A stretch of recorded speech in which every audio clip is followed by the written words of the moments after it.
So many of you found their way back here. We have an exciting session ahead of us where we're looking at different aspects of COVID-19 and the immunity that is elicited by vaccination and infection. And we're jumping right in. So the first speaker is Leif Sander here from Berlin. And I see he's changed his title and he's talking about targeting myeloid cells in severe COVID-19. Leif.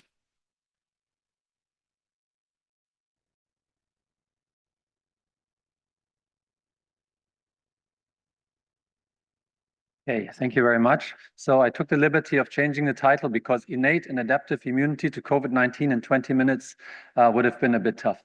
So and even this might be tough. Disclaimer: I'm going to give you a retrospective, meaning that these are old data. Unfortunately, we have moved on and working on a bunch of other viruses. So there's still things we're working on in terms of the vaccination, but in terms of the response to the virus, this is the latest data I can show you. So if you've seen it before, take a nap after lunch, and if not, sit back and relax. So this is also an old slide, but still very, very useful because it basically captures the situation all the clinician faced when COVID arrived. That we saw patients that were not even symptomatic, but that were already infectious because steep viral replication in the respiratory mucosa going on. And this is where a lot of the transmission happened. Some of the early works on the Munich cohort showed that basically without symptoms, you transmit the virus. And that's also the tricky part. And around the time when people start getting symptoms, that's when you actually reach peak viral loads. And then, your immune response kicks in and you have seroconversion at around day 10. This is all talking back in the days when everybody was naive. Nowadays, obviously, this is different. And I think we need to look at some of these things differently now when this widespread pre-existing immunity. Nonetheless, what I wanted to talk to you about was this conundrum that clinicians faced, why some of our patients would go on to deteriorate in the second and third week of the disease, and others were faring just well. And we know some of the risk factors, older age, some preconditions that contribute to this. And we can go through these, but this was basically what people were interested in, obviously, because those were ending up on our ICUs, and some of them required really severe organ replacement therapy. And you can tell because this is an X-ray for the non-clinicians. This is how a healthy X-ray of the lungs should look at. They're nice and transparent because they're filled with air. And in this patient who was admitted, you can see upon admission, you have these patchy infiltrates, bilateral infiltrates. And remember, back in the days, we didn't have a lot of tests available. And people were diagnosing patients coming into the ER based on their X-rays or CAT scans. And okay, this is COVID. Because it's very, very typical. Obviously, other viruses can do this too. And then this patient progresses to what is called ARDS, and which is shown here. Which basically is a disruption of the very, very fine barrier between the bloodstream and the alveolar space, where obviously gas exchange needs to take place, and this diffusion barrier needs to be very, very thin in order to allow free exchange of gas. And what happens in ARDS is an inflammation, obviously, but what happens first is sometimes there's clotting of these capillaries that are just wide enough for the erythrocytes to pass and to exchange gas. And you have a disruption of the barrier, an extravasation of fluid, and with the fluid and the infecting virus that is thought to infect the epithelial lining of the alveolus and death of epithelial cells, you have further disruption of the barrier. And obviously in a fluid-filled airspace, you cannot exchange gas. And this is what you saw in the X-ray. It's all turning white because it's full of fluid and full of then secondary to that inflammatory immune cells. And all of the white space is no longer participating in gas exchange. Nonetheless, oftentimes these areas are still perfused by blood because blood flow can still pass through. And so you're basically perfusing an area that is not participating in gas exchange, and that oftentimes makes things worse. And people have been working on this phenomenon of ARDS. You can see this is a review from before the pandemic, and tried to find cures to sort of seal the epithelial barrier, to cure some of the inflammation. But it's been a very, very tough clinical syndrome to treat. In COVID, at the height of the pandemic on our ICU, patients that required lung replacement therapy with ECMO had a 50% mortality rate. Some of the work that was performed by Birgit Sawicki in next door lab together with us, with Philip from our lab as the first author, showed that T cells can probably contribute to some of the epithelial damage that you see here happening, because it's a bit peculiar how the virus that's supposed to sit in the airspace also damages the endothelial cells. And there was also lots of reports about endothelial inflammation and damage, and immunothrombosis. And what Birgit found was that some of the T cells express Fc receptors and can be activated by immune complexes and complement, and thereby contribute to endothelial damage and further perpetuation of inflammatory responses. But what interested my lab the most was the myeloid cell compartment, because we know in steady state we have myeloid cells, we have originally alveolar macrophages that sort of the guardians of homeostasis in the alveolar space. They are really tightly regulated, there's a tight bidirectional regulation between the epithelial cells and the macrophages, and they keep everything calm. All the inhaled particles and microbes that we inhale with every single breath, they take care of it without causing inflammation, without disrupting the barrier. And obviously here this all goes wrong, because the alveolar macrophages are rapidly lost, replaced by then monocyte-derived cells, and they are there obviously to take care of the invading pathogen and to repair the damage. But in some patients, this goes wrong, and it can also lead to fibroproliferation, as I will show you in a second. So the first study that we did was very plain and simple, because we just bled everyone who came into our ICUs and our wards and looked into the myeloid cell compartment in peripheral blood. This was really a very simple study. And what we found here basically is this is in this UMAP of all the samples that we gathered. We stratified them by either patients requiring ICU hospitalization, mechanical ventilation as severe and critically ill, and then the others that were just on the floor, mild and moderate. And you can see just by looking at the UMAPs that this, the myeloid cell space here just looks different by distribution, and obviously it is very different transcriptionally and phenotypically. So the states of the myeloid cells is changed depending on the state of the patient, which is a bit obvious, but it was quite specific also for the myeloid cell compartment. We summed this up here. What we find in patients that they do get sick and that can leave again without deteriorating, without developing ARDS, they have an activated monocyte compartment, which you would expect, which are high in MHC and high in activation markers. And they are good also at antigen presentation and making inflammatory responses. And in the severely ill patients, they downregulate MHC molecules. They have other markers which are still associated with inflammation, some of which have been previously associated with alternative activation or of monocytes. And there's also emergency hematopoiesis, so the release of immature and suppressive myeloid cells from the bone marrow, which we also know from other critically ill patients. I'm going to skip through this. This is something we did on the looking. This was in blood. Now we looked in the respiratory mucosa. And also here, what we see, you can stratify basically by the presence of certain myeloid macrophage monocyte cells in the mucosa. And you can run some of these cell-cell interaction predictions. These are really purely predictions. And there was a prediction that, the monocytes and macrophages that are newly recruited would heavily interact with the resident epithelial cells. Not very surprising, nonetheless, a lead that we should maybe look further into macrophages. And when we asked the pathologists, and I think some of the images I got from Helena Radbruch to look into the lungs of those that unfortunately deceased. Like I said, 50% of the patients couldn't make it. And let's look at those that died purely from severe COVID ARDS. This is how the lung looks macroscopically. So it's hemorrhagic.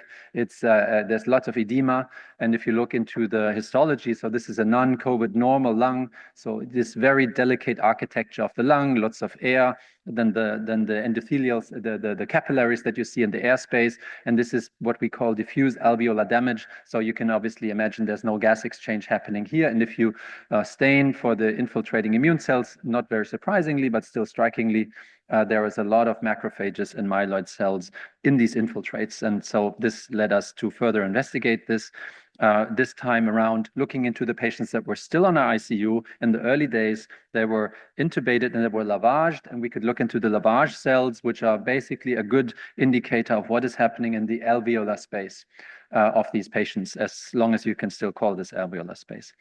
And again, we performed single cell sequencing. We did a bunch of other experiments, but what I just wanted to convey is that what we had seen before, the alveolar macrophages, the original resident alveolar macrophages disappear within the first days of the disease. You have influx of inflammatory monocytes that rapidly differentiate into a monocyte-derived macrophage, which we characterize by high expression of CD163, which is a scavenger receptor, and a bunch of other receptors, SPP1, so osteopontin, many of the molecules that if you work in lung pathologies, this would ring a bell because you associate this with macrophages found in other diseases, found in chronic fibrotic diseases. So chronic diseases that basically lead to the chronic destruction of the lung, with the only cure being transplantation. So this is what basically sort of rose our attention. And you can also see, if you look for viral reads, they will be more prominent or accumulate in this type of population. And also by morphology, they look like foam macrophages that you find in cardiovascular disease. I'm not going to go through this, have to skip through this. I told you they look a bit like cells, or just by looking at the genes differentially expressed genes, they look like cells that have been identified in pulmonary fibrosis. And this is how a CAT scan of a patient with pulmonary fibrosis looks. So the black lung gets replaced by scar tissue, and you have this honeycombing going on, and I'll get back to that. And what we can see if we look at the similarity in gene transcription, there's a very high enrichment of genes in, again, the CD163 positive macrophages found in COVID. They look very similar to the ones, and we did some more data integration efforts, and you can just see they co-localize. So the cells that you pull from a patient who's not infected, who has had a disease for several years, the macrophage response is very similar. And others have also looked at that, and we think it's a very stereotypic response to damage. And in IPF patients, there is no off switch. So they have the stereotypic response, which just keeps going. And in COVID, you can also see there's a massive expansion of fibroblasts here in green, and myofibroblasts, which are thought to be the bad guys in IPF. And they obviously co-localize with macrophages, and you can again play around with these algorithms that predict interactions between these cells. So what happens in the patients? Indeed, it's something, and if you have access to ICU doctors, ask them. And also the pathologists, by the way, and I left out these data, the patients that deceived, and if you look at the lungs, they're all fibrotic. So they all went on to develop this fibroproliferative type of the ARDS, so the, let's say, repair phase of the ARDS, and that basically led to images like this. So this is a healthy lung. Again, black is good because it's filled with air. Here you have early days, consolidation, inflammation, and then this goes on. And now, remember back to this IPF image, you have this honeycombing, you have signs of fibrosis, and this is a patient that unfortunately couldn't survive, and that showed, that basically these macrophages that are associated with chronic fibrotic diseases accumulate in COVID, and this is probably contributing to the high mortality, because this takes a long time to resolve. If it ever resolves, and being on the vent for a very long time increases your chance of getting a super infection, dying from other causes. So this is what we think is happening. You have early inflammatory phase, the alveolar macrophages die, you have edema, break of barrier, influx of these inflammatory monocytes. They rapidly differentiate into a monocyte-derived cell type that, again, is apparently taking up a lot of viral particles or maybe debris of infected cells. And Daniel was also in the audience and did all this work. He could also show that you can take healthy monocytes and expose them to the virus, and they will also go on and sort of differentiate to the same type of cell. So they will also start expressing pro-fibrotic genes in vitro from healthy donors. So this is probably a response that is hardwired, that is a stereotypic response meant to repair because you need to repair this barrier to be able to breathe again. And what we think is happening is that you just have more and more of these cells coming in and expansion of these fibroblasts. And I think the signal that is required for these cells to turn off this type of response is actually the restoration of the barrier and then the increase of the partial pressure in O2 or something like that. So this is what happened in COVID. So can we interfere with monocytes going to the lung and becoming these profibrotic cells? So there was a study that we initiated using a drug that was originally developed for HIV, which targets this chemokine receptor CCR5, which is a co-receptor for HIV, but it also has high affinity to CCR2, which is the main chemoattractant receptor for monocytes. Unfortunately, the study only recruited 40 patients, and so I cannot report on the clinical results.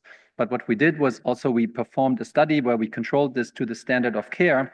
And the standard of care dramatically changed in the summer of 2020 when the recovery trial reported its first results as a preprint and said, look, if we give a cheap drug, which is called dexamethasone, so a steroid, we can lower mortality by almost 40%. This is unheard of. I told you, New England Journal articles on ARDS, there was nothing that works against ARDS except for ventilation, ECMO, things like that, and thoughts and prayers. And here we have a drug that lowers mortality by 40%. But it only lowers mortality in those patients that are really sick. If you give it to a patient who isn't that sick, it can actually increase mortality. So it's something that probably works on an immune response that is sort of out of touch in those severely ill patients. So, since we had this randomized trial running, we had those in the two arms, those receiving dexamethasone, and also we had our longitudinal cohort because nobody received dexamethasone at Charité prior to the results of the recovery study, and everybody got it after that. So we could very nicely match the cohorts here. And if you then look into the blood, which cells actually change their phenotype when you compare those that receive dexamethasone and those that don't, you can see that the monocytes are by far the ones that change the most genes. It's just looking at how many genes are changed. You would think giving dexamethasone will just cool down everything and just change the transcription in all types of cells, but that's actually not the case. It really affects B cells and monocytes. And we did some work, and I'm not showing you the B cell work because the B cells basically didn't correlate with phenotypes that we looked at. So one thing that we noted when we looked at the different types of genes that are differentially regulated, whether you receive dexamethasone or not, are the ones that I showed you very early on. When we discovered a phenotype, let's say a signature, a monocytes that are associated with severe COVID, with not ARDS. And if you give dexamethasone to those patients with severe disease, you basically shut down this pathological signature that we had identified 2 years prior. So dexamethasone works on monocytes. It seems to shut off those genes that are associated with bad outcome.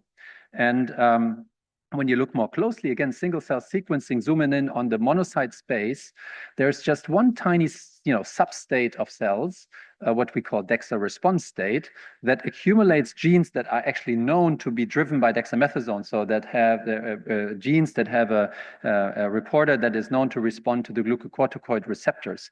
And this is just a substate. If you were to run bulk sequencing on this, you wouldn't find anything, right? So you find a substate that has high expression of dexamethasone-driven genes, and what you also have is that that this type of cell, this state, is basically only found in the ones that receive dexamethasone, as shown here. And if we then stratify by, because I told you, even with dexamethasone, 50% of our patients still died. So maybe those that received Dexa and still died, they didn't respond to the drug. They were non-responders, like we know with all drugs. Why did they only lower mortality by 40%, not by 100%? So, and if you look at this, you can see this Dexa response state is increased in those that survive. In the end, this is taken on a day X, and the outcome could be hundreds of days later. And you have this other state of cells, which I showed you is this, pathogenic monocyte state that we had characterized. And this is severely lowered in the ones that survive, but not in the ones that did not survive. So we think, if you were to look more closely, maybe there is a way of identifying those that are non-responders to dexamethasone early on, because what we also learned is that you can treat patients with anti-IL-6 and further lower mortality by a little bit more. But if you knew who is a non-responder, you could probably add on to the immunosuppression. And again, if you look at the reversal of this pathogenic monocyte state, if you don't receive dexamethasone, obviously you're not reversing this phenotype. And if you are receiving dexamethasone, you you're reversing this phenotype, but only if you're in the group that goes on to survive. The ones that didn't survive didn't reverse this phenotype. So we think that there is a functional link between outcome, the action of dexamethasone, a cheap drug, but basically, to be honest, nobody knows how it works. We're just giving it because we want to lower inflammation. So we think there is a little bit of mechanism of action that can be understood, and we can use these signatures, monocyte signatures, to predict outcome in larger cohorts of patients where we use bulk sequencing. This was a big effort that was led by Florian Kurt and Joachim and Anna, and the first authors are here. So this was I think was nice and needs follow-up, and we definitely should look again whether dexamethasone is actually still a good treatment, because we're still giving it, but we developed this drug at a time when everybody was naive. And you have a very different type of immune response when you're fully naive to the virus than if you have pre-existing antibodies and immunity, and now you get sick. Should you still be receiving dexamethasone? I think this is up to debate. One thing that struck us, and I'm almost finished, is that in chronic lung fibrosis, IPF, you cannot reverse fibrosis. That's the problem. The only drugs that we have can slow progression, and maybe at some point you can get a transplant, or you can slow it to a certain extent. In COVID ARDS, people could get very fibrotic and in the end up with a nice clean lung, so they can clear at least some forms of fibrosis. So this is maybe a hot type of fibrosis, and the interaction between macrophages and fibroblasts is something that is intensely studied in the fibrosis field, and we want to investigate this closer. And there was a group that I know very well from Chicago that looked at those that went off the vent and then followed them up and said, what are the ones that resolve their fibrosis and what are the ones that maintain fibrotic scars in the lungs? And they thought that they would identify, phenotypes of these newly recruited monocytes and macrophages that would correlate with the outcome. But there was absolutely nothing to be found. The only thing that they found was that the ones that never fully resolve the scars, they just have more of these monocyte-derived cells. They call them monocyte-derived alveolar macrophages, but they are not fully differentiated. And in those that fully resolve, they basically are indistinguishable from patients that never had COVID.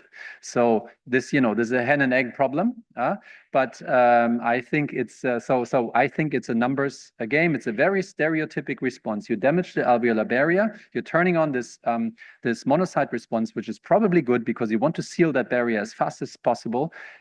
If you cannot basically obtain the stop signal, it goes on to create fibrosis, and the stop signal basically is restoration, and maybe it's something to do, with surfactant being made, or with a partial pressure of O2 or something like that.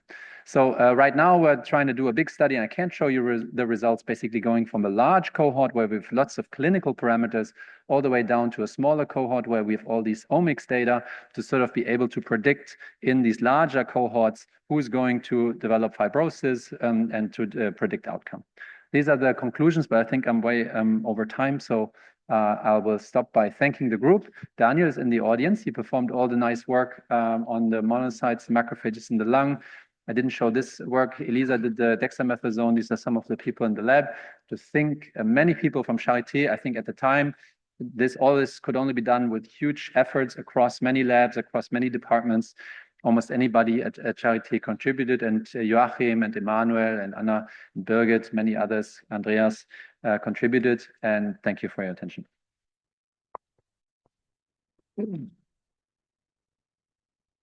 Thank you. Questions?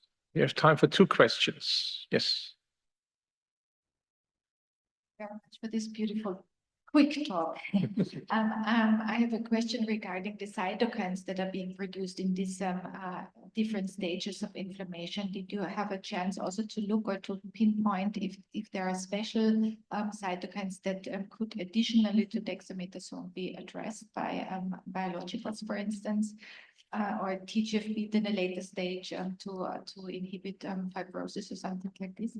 So obviously TGF-beta has been one of the targets people tried to address in fibrosis for a very long time. It's very hard to measure biological activity of TGF-beta. It seems to be very difficult to block, and it has many can have many detrimental side effects blocking it, obviously.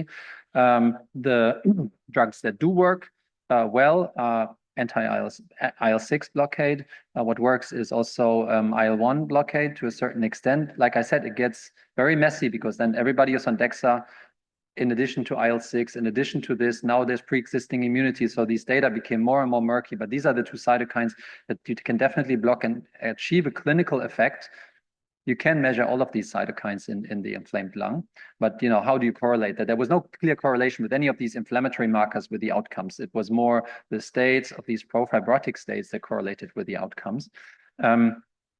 So I think all of this needs to be re-looked at and through the lens of now everybody's basically immune. And now this whole thing also, to be honest, looks much more like influenza because the people that end up on ICU actually end up there because they have a super infection, bacterial super infection.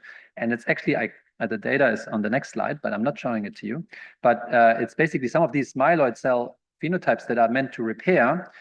They also suppress inflammation, which is good because they need to repair, but it opened up a window of vulnerability when basically if you hit a mouse or a human with a small amount of bacteria, you're very, very susceptible to bacterial superinfection. So I think this and modulating that window in a way that you can still restore, but because that's why we see young people right now losing parts of their lungs because they are infected by pneumococcal pneumonia. Yeah. There's a question up there. Yeah. No, up there. Yeah. Okay, thank you.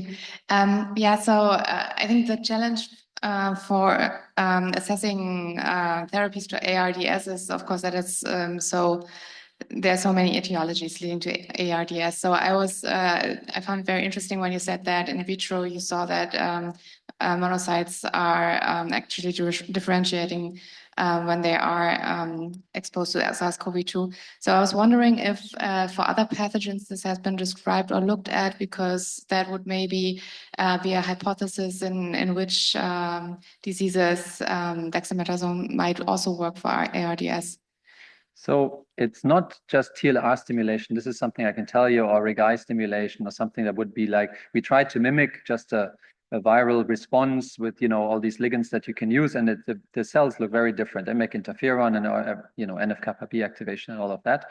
So it's really something when they're exposed to the virus. No, a virus is always just a product of the cell in which it's made in. So it comes with probably lots of other gunk that we throw onto the cell. We'd also try to control for that, but it's a bit hard to tell which is which. I still think it's a very stereotypic response, to the damage, and all the damage that happens in the lung obviously leads to a lot of signals. We know apoptotic cells and so on will lead to production of TGF-beta and many other signals that contribute to this response. But there's something specific to COVID, which led to almost everybody going into this fibroproliferate state. So we don't know the response. You can maybe talk to Daniel, who was in the audience. He tried a few things experimentally, and we have some thoughts, but it's nothing I can point to that is a general receptor or something that would drive this response. Okay, Marike, last question, short question. Short question. Very nice talk. Thank you very much. Years ago, we looked into effects of dexamethasone treatment on B cells and saw effects on antigen presentation. Yeah. However, we couldn't really go on because we would see it in half of the patients and not in the other half. Do you see similar things? It seems to be that there's another factor playing into that, at least in our research. So to be honest, we ran through all the predictions and so on, and there was really absolutely nothing that correlated with the B cells responding to DEXA in acute COVID in our data, whereas the monocytes were linked to the outcome, but obviously giving dexamethasone in a totally different condition, will probably, maybe the B cell modulation will probably be the main effect that you would want if you give it in autoimmune state or something like that. So this is why we would really like to follow up on this. And there's other work being done by other groups here that look at, in RA and so on. So follow up on that. But you're right. Only half of the patients responded to the dexamethasone. The others were irresponsive. So this is things that you would want to do in a clinical trial to actually measure who's actually responding. So what we have in this data set, and you in your data set, is basically we can see in vivo target engagement by the drug that we're testing through the response of those cells. Yeah? And if they're not responding, you should be giving another drug. Okay. Thank you very much.